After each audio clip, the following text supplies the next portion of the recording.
Good morning student. आज हम लोग क्लास 9th के न्यू एनसीईआरटी के क्वेश्चन नंबर 7 को सॉल्व करेंगे। देखिए क्वेश्चन में क्या कह रहा है कि अ ग्राफ इन फिगर 4.28 जो नीचे दिया गया है यहाँ पर, show the change in position with time for two object A and B. दो ऑब्जेक्ट ए एंड बी का क्या दे रखा है बेटा, ए और बी का क्या दे रखा है, पोजीशन टाइम ग्राफ दे रखा है यहाँ पर ऐसे। Moving in a straight line from 0 to 10 second. Correct, choose the correct option. यहाँ पर आपको कॉन्सेप्ट ध्यान रखना होगा। क्वेश्चन में क्या कर रहा है कि दो ऑब्जेक्ट हैं, ए है और दूसरा बेटा क्या है, बी है। दोनों एक स्ट्रेट लाइन में मूव कर रहे हैं। यहाँ पर टाइम इंटरवल फिक्स कर दिया गया है, 0 से लेकर 10 सेकेंड तक करना है। और इस ग्राफ को देखते हुए आपको क्या करना है, आंसर देना है। तो यहाँ आप कॉन्सेप्ट को पकड़ो। पहले कॉन्सेप्ट पहला क्या है यहाँ पर बेटा, आपको ए ध्यान रखना होगा कि ऑब्जेक्ट ए है और एक ऑब्जेक्ट बी है।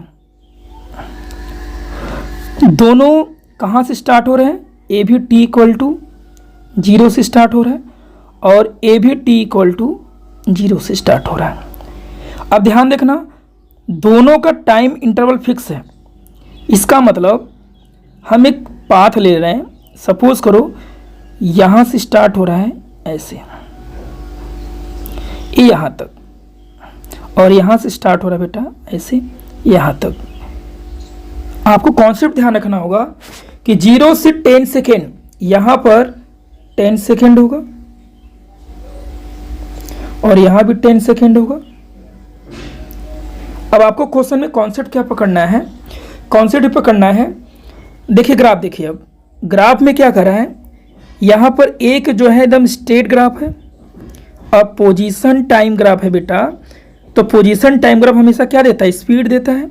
मैंने आपको बताया इससे पहले वाले क्वेश्चन में कि slope of position time graph always gives velocity. Position time graph का जो स्लोप होगा हमेशा आपको क्या देगा, वेलोसिटी देगा। अब देखो ये पोजीशन टाइम ग्राफ है, ए का जो स्लोप है एकदम सीधा जा रहा है, इसका मतलब ए का वेलोसिटी कांस्टेंट होगा। और बी क्या है, ये जिगजैग कर रहा है, यहाँ से यहाँ तक सीधा गया, फिर यहाँ से यहाँ तक सीधा गया, फिर यहाँ से यहाँ तक सीधा गया। अगर 0 से 10 सेकंड तक देखा जाए तो टेढ़ी मेढ़ी क्या कर रहा है, मोशन कर रहा है। इसका मतलब पहला कंक्लूजन क्या होगा, ए एकदम स्ट्रेट लाइन पाथ फॉलो कर रहा है। इसका मतलब ए का जो स्पीड होगा वो क्या होगा, कांस्टेंट होगा ना। ए का जो स्पीड होगा बेटा वो क्या होगा, कांस्टेंट होगा। मतलब ए कांस्टेंट स्पीड से चल रहा है, कांस्टेंट स्पीड से चल रहा है। और ये 10 सेकंड में क्या हो रहा है, पहुंच जा रहा है। यहाँ पर 10 सेकंड में क्या हो रहा है, पहुंच जा रहा है। कॉन्सेप्ट पकड़िएगा।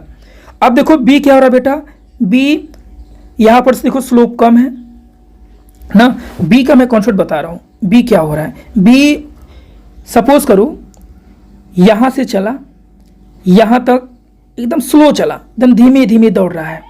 फिर यहाँ से यहाँ तक थोड़ा अपनी स्पीड को बढ़ा दिया। अब यहाँ पहुँचने के बाद उसको लगा कि बी पहुँचने वाला है, सॉरी ए पहुँचने वाला है, तो ये बहुत तेजी से दौड़ा और उतने टाइम में यहाँ पहुँच गया। कॉन्सेप्ट को पकड़ना है। एक कांस्टेंट स्पीड से चल रहा है। सपोज करो कि अगर 50 किलोमीटर पर आवर से चल रहा है तो यहाँ से 50 शुरू हुआ तो 50 लगातार जा रहा है यहाँ से 50 से। लेकिन बी क्या हो रहा है, ग्राफ में देखने से लग रहा है कि पहले स्लो चला, फिर स्पीड अपना बढ़ाया, जब उसको लगा कि ए पहुँचने वाला है तो और तेज़ी से बढ़ गया ना। इसका मतलब जो बी है वह वेरिएबल वेलोसिटी से चल रहा है, वेरिएबल स्पीड से क्या हो रहा है बेटा, चल रहा है। बस आपको यहीं पर कॉन्सेप्ट पे ध्यान देना है। ए कांस्टेंट चल रहा है, बी वेरिएबल चल रहा है, लेकिन दोनों स्ट्रेट लाइन से चल रहे हैं, दोनों स्ट्रेट लाइन से चल रहे हैं। तो बस आप एक केवल ध्यान रखो कि स्ट्रेट लाइन में जो डिस्प्लेसमेंट होता है वही डिस्टेंस होता है, जो डिस्प्लेसमेंट होता है वही डिस्टेंस होता है बेटा। और दोनों ही 10 सेकंड में यहाँ तक पहुँच रहे हैं। जितने सेकंड में ए जा रहा है यहाँ से यहाँ तक, उतने सेकंड में ए जा रहा है यहाँ से यहाँ तक। इसका जो चेंज हुआ है, स्पीड चेंज हुआ है। 10 सेकेंड में ए पहुंच रहा है यहाँ पर, तो बी भी 10 सेकेंड में ही पहुंच रहा है, भले बीच में क्या कर रहा है, कम अधिक स्पीड कर रहा है। तो स्ट्रेट लाइन यहाँ बोला है, क्वेश्चन बोला है कि स्ट्रेट लाइन पाथ फॉलो कर रहा है, इसका मतलब जो डिस्प्लेसमेंट होगा वही क्या होगा बेटा, डिस्टेंस होगा। तो यहां पर हम राइट कर सकते हैं कि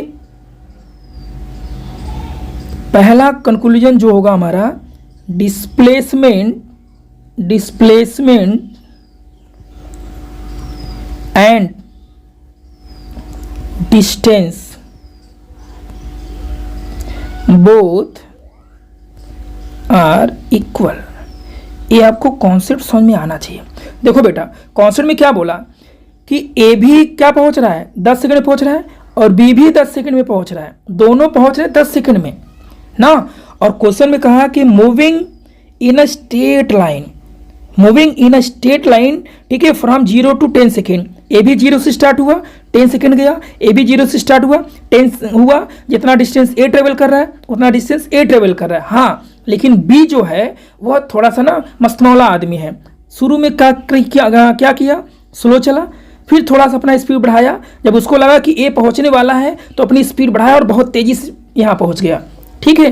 लेकिन जितना डिस्टेंस कौन ट्रेवल किया, ए, उतना ही डिस्टेंस कौन ट्रेवल किया, बी। और स्ट्रेट लाइन में बेटा जितना डिस्प्लेसमेंट होता है वही डिस्टेंस होता है। स्ट्रेट लाइन में बेटा जो डिस्प्लेसमेंट होता है वही डिस्टेंस होता है।